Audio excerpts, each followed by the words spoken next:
If you're watching this, please hit that like button and subscribe. Your support means everything to me. Let me know in the comments where you're watching from. My son Marcus stood on my doorstep holding white roses, the same flowers he'd brought to his father's funeral, while I counted the $3 million his uncle had just deposited in my account. The irony wasn't lost on me that Marcus had chosen the exact flowers that symbolized new beginnings, because this was certainly going to be a fresh start for both of us. What he didn't know was that I'd spent the last week planning exactly how to make him pay for stealing my house and leaving his 63-year-old mother to sleep in her Toyota Camry for 2 weeks. Let me back up and tell you how a retired high school math teacher from Michigan ended up homeless, then millionaire, then plotting revenge against her own child. My name is Eleanor Mitchell, though everyone calls me Ellie, and 6 months ago I thought I was the luckiest mother alive. I had a beautiful house in Ann Arbor that my late husband James and I had paid off after 28 years, a comfortable pension, and a son who seemed to genuinely care about my well-being. Marcus would call twice a week, visit every Sunday for dinner, and always insisted on helping with yard work or minor repairs. "Mom, you're getting older," he'd said over meatloaf one evening in June. "What if something happens to you in this big house? What if you fall down the stairs?" His wife, Nicole, nodded sympathetically. "We worry about you living alone, Ellie." Their concern seemed so genuine, so loving. Marcus had inherited his father's warm green eyes and gentle demeanor, and when he looked at me with such worried affection, my heart melted. That's when they presented their solution. "We've been thinking," Nicole said, her voice gentle.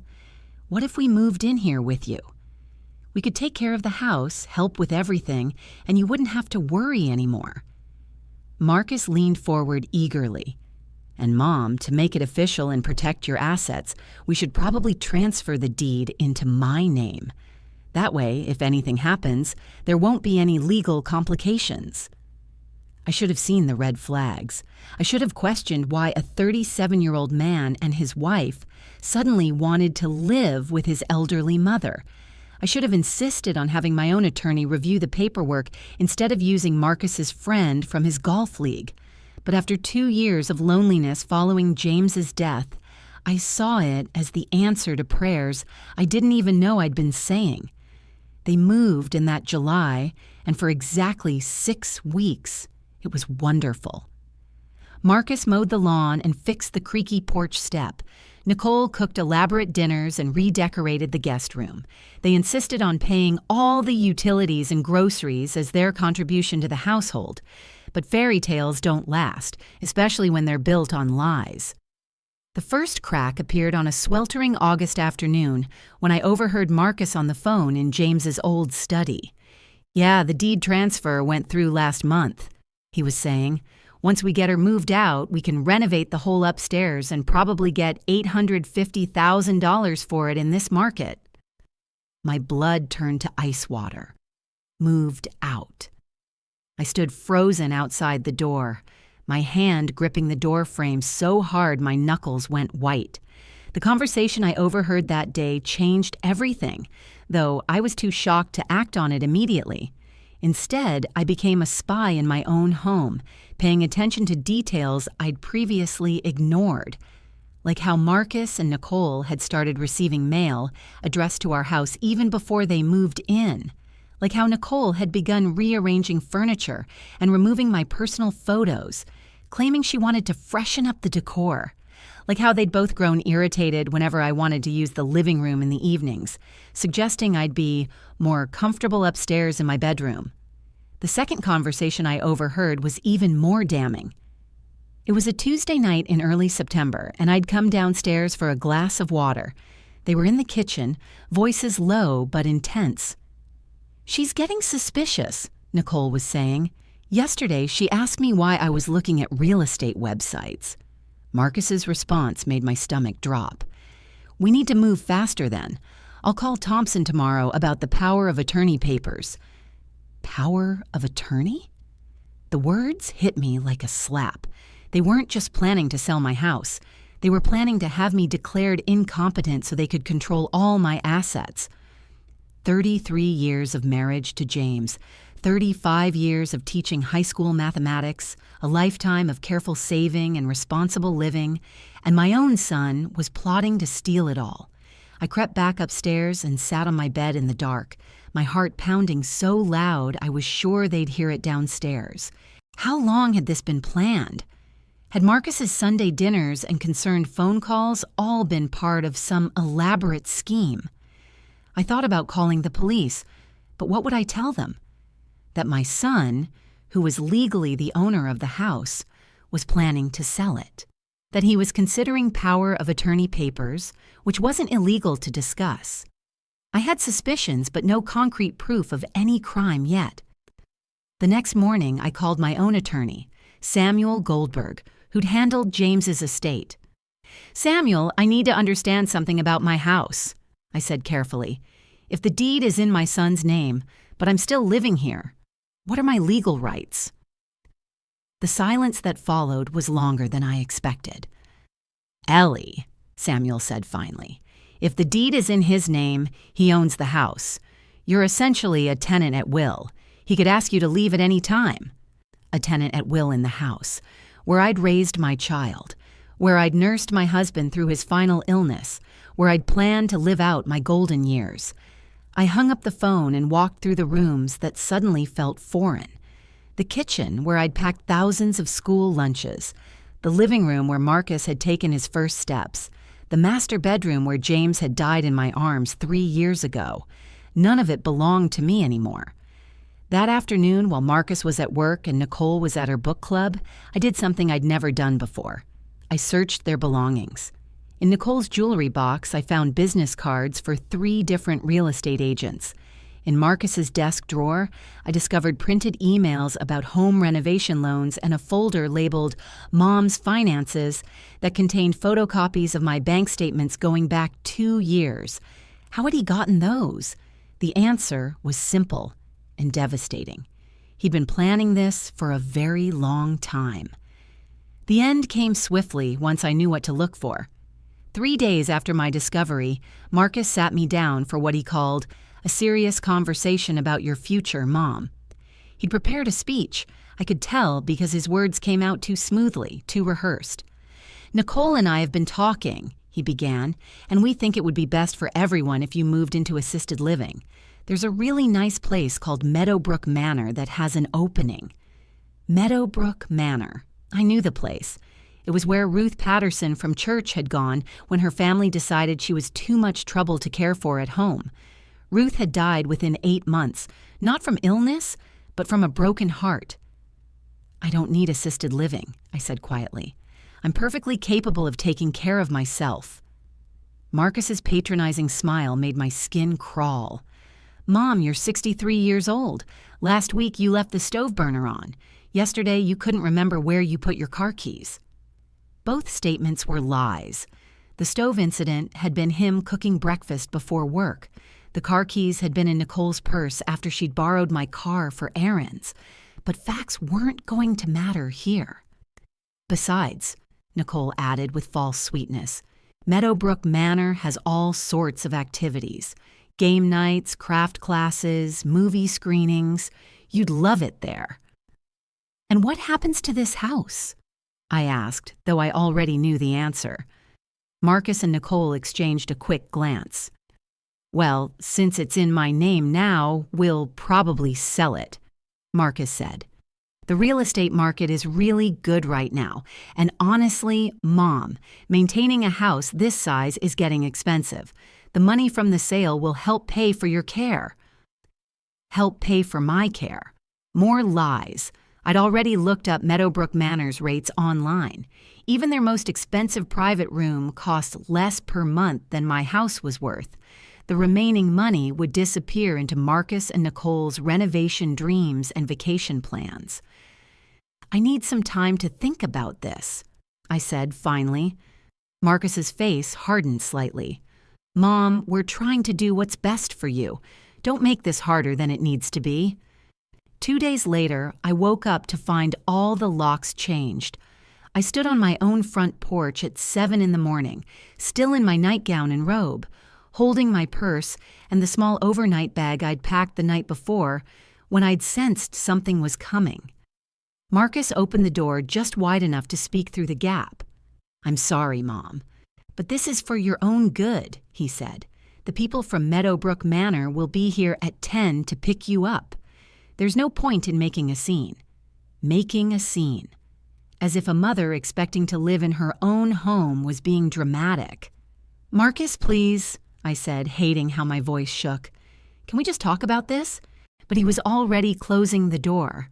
Through the window, I could see Nicole in the kitchen making coffee as if nothing unusual was happening, as if they hadn't just made their mother homeless. I stood there for 20 minutes, hoping Marcus would come to his senses, hoping this was some sort of misunderstanding that could be resolved with conversation. But the Meadowbrook Manor van pulled up at exactly 10 o'clock, and I knew my old life was over. The two kind but firm attendants tried to convince me to come peacefully. "Mrs. Mitchell," the older woman said gently, "your son has already completed all the paperwork. Your room is ready, and we have some lovely activities planned for this afternoon."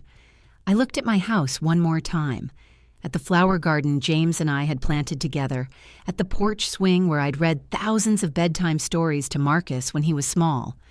Then I turned to the attendants and said the words that changed everything. "I'm not going with you."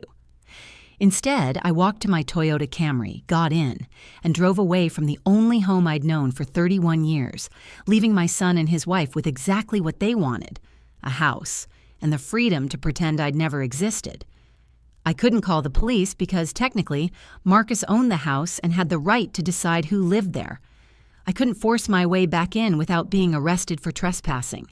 I couldn't even contest the deed transfer easily because I'd signed the papers willingly, even if I'd been deceived about their true purpose. The legal system, I realized, wasn't designed to help elderly parents who'd been manipulated by their own children. Living in your car teaches you things about yourself you never wanted to know, like how long you can go without a real shower before even you can't stand your own smell, like how much your back can hurt from sleeping in a front seat tilted back as far as it will go, like how invisible you become to the rest of the world when you don't have an address. I spent my first night in the parking lot of a 24-hour Walmart, feeling like a criminal every time a security guard walked by. The second night, I tried a rest stop on I-94, but the constant noise of trucks and the fear of what might happen to a lone elderly woman kept me awake until dawn. By the third night, I'd found my rhythm. Park behind a Denny's after the dinner rush, use their restroom before they closed, buy a coffee and a muffin to justify my presence, then sleep until the morning staff arrived. The hardest part wasn't the physical discomfort. It was the shame. Every time I walked into a store or restaurant, I felt like everyone could tell I was homeless. I'd catch my reflection in windows and see a disheveled woman with gray hair that hadn't been properly styled in a week, wearing the same 3 outfits I'd grabbed from my closet that final morning. I looked exactly like what I was, someone who'd fallen through the cracks. On day 5, I called Marcus. I told myself it was about retrieving more of my belongings. But really, I was hoping he'd come to his senses. The phone went straight to voicemail. I tried Nicole's number with the same result. Finally, in desperation, I drove by the house. There were painters on the front porch, and through the open windows I could see workers tearing down the wallpaper in what used to be my dining room. They were already erasing every trace of my existence. The irony was that I wasn't poor. Not really. I had my pension, Social Security, and about $35,000 in savings. But without an address, I couldn't access most of it. Banks don't like to deal with customers who can't provide a permanent residence. Hotels were too expensive for long-term stays.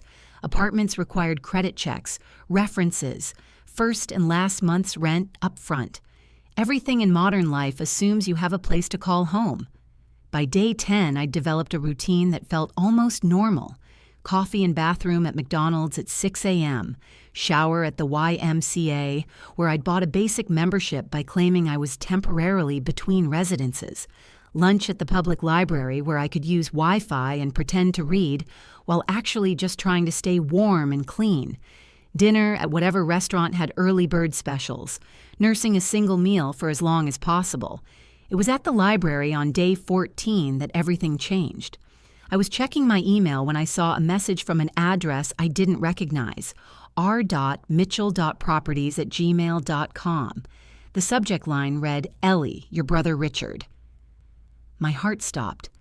I hadn't spoken to my brother Richard in 3 years, not since James's funeral when he'd made a speech about families sticking together through tough times. Richard was 2 years older than me and had done well for himself in commercial real estate development. We'd grown apart over the years, partly due to geography — he lived in Chicago — and partly because his success had always made me feel inadequate. The email was short. "Ellie, I heard through the grapevine what happened with Marcus and that house situation. I'm flying into Detroit tomorrow morning. Meet me at the Renaissance Center Marriott downtown at noon. We need to talk. Your brother, who should have called sooner, Richard." I read the message 3 times, wondering who the grapevine was and what exactly Richard had heard. More importantly, I wondered if I was ready to face my older brother while I was living in my car and hadn't had a proper meal in 2 days. But pride is a luxury homeless people can't afford. The next day, I used my last clean outfit and arrived at the Marriott at exactly noon. Richard was waiting in the lobby, and I barely recognized him. The scrawny kid who used to steal my Halloween candy had grown into a distinguished-looking man in an expensive suit, silver hair perfectly styled, looking like he'd stepped out of a business magazine. When he saw me, his face cracked with an expression I couldn't quite read — relief, anger, grief. "Jesus, Ellie," he said quietly, pulling me into a hug that smelled like expensive cologne and success. "What has that little bastard done to you?" I'd planned to be strong, to pretend I was handling everything just fine, but feeling my brother's arms around me for the first time in years broke something loose inside me. I started crying right there in the fancy hotel lobby and couldn't seem to stop. Richard steered me to a quiet corner and ordered coffee while I pulled myself together. "Start from the beginning," he said, and for the next hour I told him everything. The deed transfer, the overheard conversations, the changed locks, the 2 weeks of living in my car. Richard's face grew darker with each detail. When I finished, he was quiet for a long moment. "You know, I made some money over the years," he said finally. I nodded. Richard's success was family legend. He'd started with a single apartment building in Detroit in his 20s and built an empire. What you probably don't know is that I've been watching Marcus for a while. Not spying exactly, but paying attention. He's always struck me as— Richard paused, searching for the right word. "Entitled, even as a kid. Remember James's funeral?" I remembered. Marcus had spent the entire reception talking about how expensive funeral costs were and wondering aloud if I really needed such an elaborate service. "He cornered me that day," Richard continued, "asking questions about your finances, how much James left you, whether you had a will, whether you'd considered simplifying your assets. I thought it was just grief talking, but now—" Richard reached into his jacket and pulled out a thick envelope. "I own 23 rental properties in Detroit," he said. "Good neighborhoods, nice houses. One of them just became available this morning because I told the tenants to find somewhere else to live." He slid the envelope across the table. "The keys are in there, along with the deed. The house is yours, free and clear. Consider it back payment for all the Christmas presents I never sent." I stared at the envelope like it might disappear if I blinked. "Richard, I can't accept—" "Yes, you can," he interrupted. "But that's not all." He pulled out a second envelope, smaller but somehow heavier. "There's also a cashier's check in there. $3 million. The number hit me like a physical blow. $3 million. I'd never seen that much money written on a check before. "I don't understand," I whispered. Richard smiled, and for a moment I could see the mischievous boy who used to help me catch fireflies in our backyard. I'm 65 years old, Ellie. I never had kids, never found the right woman to settle down with. My money is going to go to someone when I die, and I'd rather see what happens when I give it to you while I'm alive to enjoy watching. But why now? I asked. Richard's expression hardened again. Because that son of yours is about to learn that you don't steal from a Mitchell. We might not talk much, but we're still family, and family protects family. He leaned forward. Marcus thinks he's so clever, doesn't he? Thinks he played you perfectly. Wait until he finds out his homeless mother just became a millionaire. I looked at the envelopes again, hardly daring to believe they were real. What am I supposed to do with $3 million? Richard's grin was absolutely wicked. Whatever you want, little sister, but if I were you, I'd start by making sure Marcus knows exactly what he threw away when he changed those locks. The house Richard gave me was in Grosse Pointe, one of Detroit's most prestigious neighborhoods. 3 bedrooms, 2.5 baths, hardwood floors throughout, and a kitchen that belonged in a home design magazine. It was twice the size of the house I'd shared with James, and 100 times more luxurious than anywhere I'd ever imagined living. I spent my first week there just wandering from room to room, touching surfaces and opening cabinets, trying to convince myself it was real. The master bedroom had a walk-in closet bigger than some apartments. The living room had a fireplace with a marble mantel and built-in bookshelves that stretched to the ceiling. The backyard had a garden that would make any retired teacher weep with joy.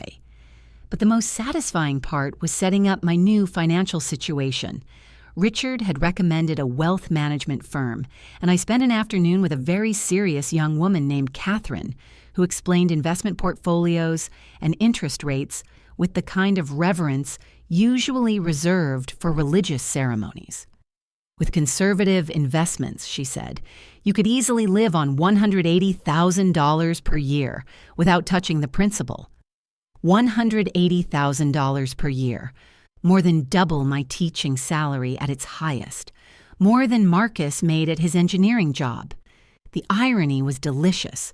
While he was renovating my old house to flip it for maybe $800,000 in profit, I was sitting on enough money to buy 15 houses just like it. I bought new clothes first, not flashy or expensive, just quality pieces that fit properly and made me feel like myself again. Then I bought a new car, trading in my Toyota Camry for a silver Lexus that drove like a cloud and had more technology than the space shuttle. The salesman kept looking at my driver's license and then at my cashier's check, clearly wondering how a retired teacher could afford a $65,000 car. But I was still the same Eleanor Mitchell who'd taught high school mathematics for 35 years. I couldn't just sit in my beautiful house spending money aimlessly. I needed a purpose, a plan. And slowly, sitting in my new kitchen with my morning coffee, watching cardinals at the bird feeder Richard had already installed in the backyard, that plan began to form. It started when I drove past my old house one afternoon. The painters were gone, but there were landscapers working on the front yard and a dumpster full of what looked like my old furniture. I parked across the street and watched for a while, noting the expensive cars in the driveway. Marcus's BMW and Nicole's Range Rover, both newer than I remembered. They were spending money they hadn't even made yet, so confident in their real estate flip that they were already living like people who'd struck it rich. That's when I realized Marcus had made a crucial error. He'd assumed that getting rid of me meant he'd won. He thought I was broken, defeated, probably living in some sad little apartment somewhere, nursing my wounds and accepting my fate. He had no idea that his desperate homeless mother had not only landed on her feet, but had landed in luxury beyond his wildest dreams, which meant he also had no idea what was coming for him. I drove home and opened my laptop, spending the rest of the evening researching everything I could find about my son's finances. What I discovered made my new plan even sweeter. Marcus and Nicole weren't just living beyond their means. They were drowning in debt. Credit cards, car payments, a second mortgage on some investment property that wasn't panning out. They needed my house to sell quickly and for top dollar, or they were going to be in serious financial trouble. I smiled as I closed the laptop. Marcus thought he'd been so clever manipulating his naive old mother, but he'd forgotten something important about teachers. We're very, very good at long-term planning, and I was about to teach him a lesson he'd never forget. 3 weeks into my new life as a secret millionaire, I was having coffee with my new neighbor, Janet, when she mentioned something that made my blood run cold. "Oh, by the way," she said casually, "I ran into your son, Marcus, at the grocery store yesterday. Such a charming young man. He was telling me how worried he's been about you since you moved to that assisted living facility." I nearly choked on my coffee. Assisted living facility. So that was the story Marcus was telling people. Not that he'd locked his mother out of her own house, but that dear, concerned Marcus had helped his aging mother transition to professional care. The narrative was so perfect, so believable, that even Janet, who'd known me for 15 years, had accepted it without question. "He seemed so relieved that you're getting proper care," Janet continued. "He said you'd been having some memory issues and it wasn't safe for you to live alone anymore." Memory issues. I wanted to laugh at the audacity, but instead I just smiled and murmured something non-committal about adjusting to my new living situation. Let Marcus think his story was working. Let him believe he'd covered all his bases. That afternoon I called a private investigator Richard had recommended. Patricia Reynolds was a sharp-eyed woman in her 50s who specialized in financial fraud cases. "I need to know everything about my son's business dealings," I told her. "Every debt, every asset, every financial move he's made in the past 5 years." Patricia quoted me a fee that would have seemed astronomical 6 months ago, but now felt like pocket change. "One more thing," I added. "I need to know about the house, my house, what they're really planning to do with it." Patricia nodded and made notes. "Most people think they're smarter than they are when it comes to covering their tracks," she said. "Give me 2 weeks." While Patricia did her work, I did mine. I contacted Samuel Goldberg, my old attorney, and asked him to quietly research whether there was any legal recourse for the way the deed transfer had been handled. "Ellie," Samuel said carefully, "elder abuse cases are complicated, especially when family members are involved. But if we can prove fraud or undue influence..." He trailed off meaningfully. I also began cultivating my new image as the tragic mother. I joined a support group for seniors dealing with family estrangement. I volunteered at the library where I'd spent so many homeless days, making sure to mention to other volunteers how difficult it had been to adjust to assisted living after my son decided it was best for everyone. I was careful never to sound bitter, just sad and confused, a woman who couldn't quite understand how she'd ended up separated from her family. The beauty of the performance was that most of it was true. I was sad. I was confused about how my own son could have betrayed me so thoroughly. The only lie was about where I was living, and that lie served a larger truth. Marcus had indeed tried to force me into assisted living, had indeed stolen my house, had indeed abandoned me when I needed him most. 2 weeks later, Patricia called with a report that exceeded my wildest expectations. "Your son is in deep financial trouble," she began. "He and his wife have $680,000 in debt spread across 12 different credit cards and loans. They've been using balance transfers and cash advances to stay afloat, but they're running out of options." She paused for emphasis. "They need that house to sell for at least $850,000, or they're looking at bankruptcy within 6 months. But that wasn't the most interesting part of Patricia's report. "There's something else," she said. "The renovation work on your old house. They're cutting corners in ways that could be dangerous.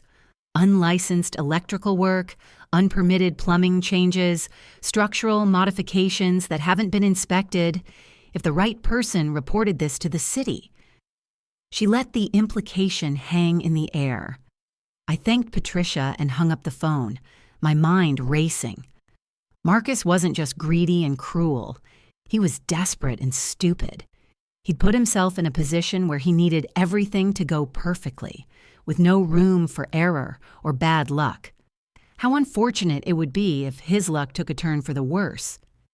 The anonymous tip I called into the Ann Arbor building department was made from a payphone at a gas station, using a voice slightly shakier and more elderly than my actual tone.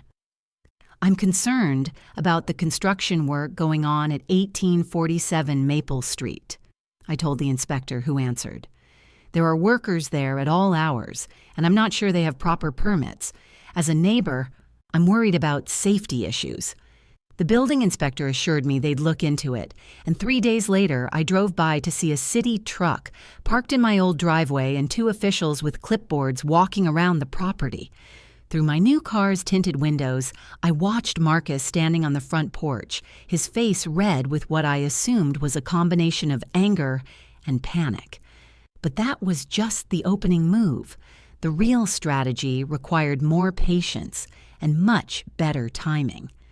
I spent the next week studying Marcus and Nicole's routine, something that would have felt impossibly creepy 6 months ago, but now seemed like necessary intelligence gathering. They left for work at the same time each morning, came home around 6:30, and went out on Friday nights to what appeared to be the same upscale restaurant downtown. I also began making strategic appearances around town. At the Kroger where Marcus shopped, I ran into his coworker Jim Peterson, who mentioned how stressed Marcus had been lately about some family situation with his mom. I played my part perfectly, sighing sadly about how difficult it was to adjust to assisted living and how much I missed my old life. "Marcus seems like such a good son, though," Jim said, "always talking about wanting what's best for his mother." I smiled wistfully and agreed that Marcus had always been thoughtful, letting Jim draw his own conclusions about what kind of man would put his loving mother in assisted living while selling her house. The building department citation arrived at Marcus's workplace on a Tuesday. Patricia had discovered he'd listed his office address on all the construction permits. The violations were extensive. Electrical work that didn't meet code, plumbing changes that required inspection, and structural modifications that needed engineer approval. All work had to stop immediately until the violations were resolved. I knew about the citation because I'd taken to driving by the house every afternoon around 4 o'clock. A routine I told myself was just curiosity, but was really a form of psychological torture. For Marcus, not for me. I was enjoying every moment. The construction crews disappeared overnight. The coming soon real estate sign that had appeared the week before was quietly removed. That Friday evening, instead of going to their usual restaurant, Marcus and Nicole stayed home. I parked across the street at 7 o'clock and watched through their lit windows as what appeared to be a very heated argument unfolded in my former living room. Nicole was pacing, gesturing dramatically, while Marcus sat slumped in a chair with his head in his hands. I wondered what they were saying to each other. Were they blaming each other for the permit problems? Were they calculating how much the delays would cost? Were they finally realizing that their carefully planned financial crime was falling apart? I hoped it was all three. The next morning, I received a call that made my week. It was Samuel Goldberg with news about my legal research. "Ellie, I've been looking into the circumstances of your deed transfer," he said. "If we can establish that you were coerced or that Marcus misrepresented the nature of the documents you were signing, we might have grounds for a lawsuit. More importantly, we might be able to void the transfer entirely." Void the transfer. The words were beautiful. Marcus could spend all the money he wanted renovating the house, could take on all the debt he needed to finance his construction project, and in the end, I could potentially reclaim legal ownership and leave him holding nothing but a pile of unpaid bills. But that felt almost too easy, too clean. Marcus deserved something more creative, more personal, more devastating than a simple legal reversal. He deserved to suffer the way he'd made me suffer, to feel as helpless and betrayed as I'd felt standing on my own front porch with nowhere to go. That's when I began planning the final phase of my revenge, the part that would require perfect timing and absolutely no mercy. The first sign that Marcus was cracking came through Janet, who'd seen him at the hardware store looking absolutely haggard. According to her gossip network, he'd been there 3 times in 1 week, buying materials and returning them the next day. "Financial troubles," Janet whispered knowingly. "You can always tell when people are having money problems. They start making impulsive purchases they can't afford, then panicking about the cost." I could have told Janet exactly what Marcus's financial troubles were, thanks to Patricia's continued monitoring of his situation. The building permit delays had cost him 2 months of construction time and somewhere around $45,000 in rework and inspection fees. His credit cards were maxed out. He'd borrowed against his 401k, and he'd even taken out a title loan against his BMW. But the most delicious detail was what Patricia discovered about Marcus's timeline. He'd already signed a contract with a buyer, contingent on the renovation work being completed by December 15th. If the house wasn't ready by then, not only would he lose the sale, but he'd have to pay a penalty fee of $45,000. With all his permit problems, finishing by December 15th was looking increasingly impossible. Meanwhile, I was living my best life. I joined a book club, started taking piano lessons for the first time since I was 12, and was planning a trip to Italy for the spring. The money Richard had given me wasn't just about revenge, it was about reclaiming a life I'd forgotten I wanted. Every morning, I woke up in my beautiful house and remembered that I was free in ways I'd never been before. But freedom, I was learning, also meant the freedom to be absolutely ruthless when the situation called for it, which is why, when Marcus finally reached out to me, I was ready. The call came on a Thursday evening in early November. I was reading in my living room when my phone rang, and Marcus's name appeared on the screen for the first time in 2 months. I let it ring 3 times before answering, keeping my voice carefully neutral. "Hello, Marcus." "Mom." His voice sounded strained, exhausted. "Mom, I need to talk to you. I know things have been complicated between us, but I think there's been a misunderstanding." A misunderstanding. As if locking me out of my own house was some sort of communication error that could be cleared up with a heart-to-heart conversation. "I'm listening," I said simply. Marcus took a shaky breath. "The thing is, Mom, there are some problems with the house renovation. Legal issues that I didn't anticipate, and I was wondering if you might consider if there was any way you could help us financially with some of the unexpected costs. Help them financially." The audacity was breathtaking. The son who'd made me homeless was calling to ask for money. "What kind of help are you talking about, Marcos?" I asked, allowing just a hint of my old maternal concern to creep into my voice. "Maybe $50,000, he said quickly. "Just temporary until we can get the house sold." "I know assisted living is expensive, but if you have any savings left, or if you could take out a loan against your pension." He was babbling now, desperation making him careless with his words. "Marcus," I interrupted gently, "I'm living in assisted living on a fixed income. I don't have $50,000. It wasn't technically a lie. I didn't have $50,000. I had $3 million. But Marcus didn't need to know that. The silence stretched out for almost 30 seconds. When Marcus spoke again, his voice was different, harder. "Mom, you have to understand. If this house renovation fails, Nicole and I could lose everything.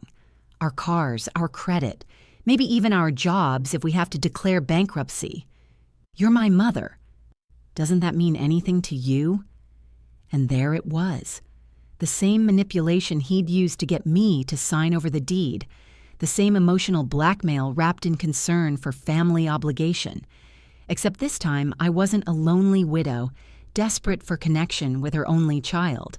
This time, I had options. "Marcus," I said quietly, "I think you should come visit me. We should have this conversation in person." He agreed immediately, probably thinking he'd have better luck manipulating me face to face.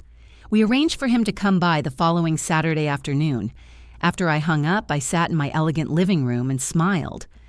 Marcus thought he was coming to convince a desperate old woman to bail him out of his financial troubles. Instead, he was walking straight into the final act of a play I'd been directing for months. Saturday couldn't come soon enough. Saturday morning, I received a call that changed everything. It was Patricia Reynolds with information so explosive I had to sit down while she explained it. "Ellie, you need to know something else about your son's financial situation. That house renovation. It's not just cutting corners on permits. Marcus took out a construction loan using fraudulent income statements. He claimed he was making twice his actual salary. Bank fraud. Marcus hadn't just betrayed his mother. He'd committed multiple felonies in the process. There's more," Patricia continued. "I found records showing he's been forging your signature on documents even after you moved out. He's been taking cash advances on credit cards opened in your name, using your old address as the contact information. Identity theft, forgery. My son hadn't just stolen my house. He'd been systematically destroying my credit and my name for months. I felt physically sick thinking about what could have happened if Richard hadn't rescued me. If I'd been trapped in assisted living while Marcus ruined my financial reputation and racked up debt in my name." "How much?" I asked quietly. Patricia's pause told me everything. "So far, about $185,000 across 7 different accounts. But Ellie, here's the thing. If you reported this to the authorities, Marcus wouldn't just face civil penalties. He'd be looking at serious federal charges: mail fraud, identity theft, bank fraud. We're talking about potential prison time. Prison time." The words should have shocked me, but instead I felt a cold satisfaction settling into my bones. Marcus had crossed every line, violated every trust, committed crimes that went far beyond simple family betrayal. He'd gambled that his homeless, powerless mother would never find out about his systematic destruction of her identity and credit. He'd gambled wrong. I thanked Patricia and spent the rest of the morning thinking. Marcus would be at my door in a few hours, expecting to manipulate his elderly mother into bailing him out of a crisis he'd created. He had no idea that his elderly mother was now wealthy beyond his dreams and in possession of evidence that could send him to federal prison. At exactly 2 o'clock, my doorbell rang. I checked my appearance in the hallway mirror. I'd dressed carefully for this moment, choosing clothes that looked respectable but not expensive. When I opened the door, Marcus was standing there holding a bouquet of white roses, the same flowers he'd brought to his father's funeral. His face was thinner than I remembered, and there were dark circles under his eyes that told the story of sleepless nights and mounting desperation. "Hi, Mom," he said, offering the flowers with a smile that didn't reach his eyes. "You look good. Assisted living seems to be agreeing with you." I accepted the roses without comment and invited him in, watching his face as he took in my living space for the first time. His reaction was everything I'd hoped for. Marcus's mouth literally fell open as he looked around my elegant living room with its marble fireplace and expensive furnishings. "Mom," he said slowly, "this doesn't look like assisted living. This looks like..." He trailed off, unable to process what he was seeing. "Like what, Marcus?" I asked pleasantly, settling into my favorite armchair and gesturing for him to sit on the sofa. He remained standing, turning in a slow circle to take in the high ceilings, the hardwood floors, the crystal chandelier that had probably cost more than his car. "This looks like a millionaire's house," he said finally, his voice barely above a whisper. I smiled and reached for the tea service I'd prepared earlier, taking my time with the ritual of pouring and adding sugar, while Marcus stood frozen in the middle of my living room, clearly trying to understand how his homeless mother had ended up in luxury that exceeded his wildest dreams. "Marcus," I said calmly. "We need to talk about those credit cards you've been opening in my name, and the construction loan you fraudulently obtained using fake income statements, and the $185,000 you've stolen from me over the past 8 months. The white roses fell from his nerveless fingers and scattered across my Persian rug like snow.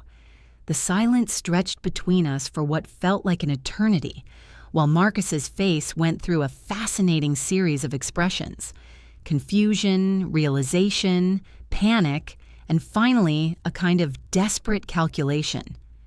I could practically see his mind racing, trying to figure out how much I knew and whether there was any way to talk himself out of the corner he'd painted himself into.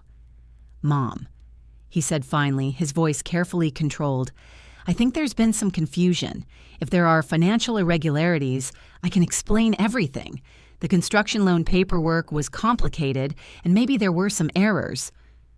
I held up my hand to stop him, and something in my expression made him fall silent immediately. "Marcus, sit down." It wasn't a request. He sank onto my sofa like a marionette with cut strings, and I took a moment to study my son's face. When had he become such a stranger to me? When had the little boy who used to bring me dandelions from the backyard turned into a man who could look me in the eye while systematically destroying my life? "I know about all of it," I said quietly. "The fake income statements, the credit cards opened in my name, the forged signatures, the $185,000 you've stolen from me over 8 months. I know about the building code violations, the unpermitted work, the buyer's contract that expires in 3 weeks. I know you're facing bankruptcy if that house doesn't sell, and I know you've committed multiple federal crimes in the process." Marcus's face went ashen. "How could you possibly know all that?" I smiled. "Because, Marcus, I'm not the helpless old woman you thought you were manipulating. I'm not living in assisted living. I'm not struggling on a fixed income, and I'm not the same person who signed over her house deed because she was so desperate for her son's love and approval." I stood up and walked to the window, looking out at my beautiful garden. "Would you like to know where I've been living since you locked me out of my own house? Would you like to know how I went from homeless to living in a house worth more than yours in the span of 6 weeks?" Marcus said nothing, but I could feel his eyes following my every movement. "Your Uncle Richard gave me this house, Marcus. Free and clear. No mortgage, no strings attached. He also gave me $3 million to start over with." I turned back to face him and watched all the color drain from his face. $3 million, Marcus. More money than you'll make in your entire lifetime, even if you manage to avoid prison. Prison? The word came out as barely a whisper. I returned to my chair and picked up a manila folder I'd placed on the side table earlier. Bank fraud, mail fraud, identity theft, forgery. According to my attorney, you're looking at potentially 12 to 18 years in federal prison, not to mention complete financial ruin and the certainty that you'll never work in engineering again. Marcus was shaking now, his hands gripping his knees so tightly his knuckles were white. "Mom, please, I can explain everything. The financial pressure, the debt, the fear of losing everything we worked for." "Everything you worked for?" I interrupted. "Marcus, you worked for nothing. You stole everything. You stole my house. You stole my money. You stole my identity. And you tried to steal my dignity by telling everyone I was a confused old woman who needed assisted living." I opened the folder and spread Patricia's investigation report across the coffee table between us. Bank statements, forged documents, credit applications, loan paperwork. "The evidence is overwhelming, Marcus. You left a paper trail that a first-year law student could follow. You were so confident that your stupid mother would never find out what you were doing that you got careless." "What do you want?" he asked finally, his voice hollow. The question I'd been waiting for. The moment when my son would finally understand that the balance of power between us had shifted completely and permanently. "What do I want?" I repeated thoughtfully. I want you to understand what it feels like to lose everything that matters to you. I want you to know what it's like to be betrayed by the person you trusted most in the world. I want you to experience the kind of helplessness and desperation you forced me to live with. I closed the folder and smiled. The good news, Marcus, is that I'm not going to send you to prison. I'm not going to call the FBI or press charges or destroy your life the way you tried to destroy mine. His face flooded with relief so profound I almost felt sorry for him. Almost. The bad news, I continued, is that I'm also not going to help you. Not with money, not with loans, not with anything. You're going to face the consequences of your choices all by yourself, just like you forced me to do. Your house renovation will fail. You'll lose your buyer. You'll face bankruptcy, and you'll have no one to blame but yourself. I stood up and walked to the front door, opening it wide. Those are beautiful roses, Marcus, I said, looking down at the scattered flowers on my rug. White roses for new beginnings. How fitting. This is definitely a new beginning for both of us. The difference is, mine includes $3 million and the most beautiful house in Grosse Pointe. Yours includes bankruptcy, professional ruin, and the knowledge that the mother you threw away like garbage is living better than you ever will.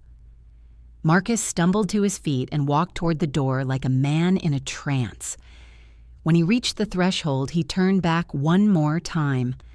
"Mom, I'm sorry," he said, and for the first time since he'd arrived, his voice sounded like the little boy I'd once loved unconditionally. "I know you are, Marcus," I replied gently. "You're sorry you got caught. You're sorry your plan failed. You're sorry you underestimated me. But you're not sorry you tried to destroy me, because if you had succeeded, you'd be celebrating right now instead of apologizing." I closed the door and locked it, then returned to my living room, where the scattered white roses were the only evidence that my son had ever been there at all. Through the window, I watched him drive away in his BMW, probably for the last time before the bank repossessed it. Then I called Richard to tell him the good news. Marcus's lesson was complete, and justice had finally been served. 6 months later, I received a letter forwarded through Samuel Goldberg's office. It was from Marcus, written on cheap paper in handwriting I barely recognized. He and Nicole had indeed lost everything: the house, the cars, their credit, even their jobs when the bankruptcy proceedings became public. They were living in a studio apartment and working retail jobs, trying to rebuild their lives from nothing. The letter was full of apologies and explanations, regret and self-pity. But buried in the middle was a single line that made me smile. "I finally understand what I put you through, and I'm sorry it took losing everything for me to realize what I had thrown away." I folded the letter carefully and placed it in my desk drawer. Then I went out to my garden, where the white roses I'd planted in the spring were blooming beautifully. New beginnings indeed, as I sit here today in my beautiful home, financially secure for the rest of my life. I sometimes think about the road that brought me here. The betrayal, the homelessness, the fear, and ultimately the justice. I learned that family isn't just about blood. It's about loyalty, respect, and love. Real love doesn't involve theft, deception, or abandonment. Marcus taught me that sometimes the people closest to us are capable of the deepest betrayal. But Richard taught me that sometimes, when we least expect it, family can also provide the greatest salvation. And I taught myself that even when you've lost everything, even when you're sleeping in your car at 63 years old, it's never too late for a new beginning. Sometimes justice comes in the form of karma, and sometimes it comes in the form of a $3 million check from a brother who remembered what family really means. Thanks for listening to my story. If you enjoyed it, please don't forget to hit that like button and subscribe to the channel. Your support helps me share more stories like this one. And tell me in the comments, have you ever had to deal with family betrayal? How did you handle it? I'd love to hear your experiences. Remember, it's never too late to start over, and family is what you make of it.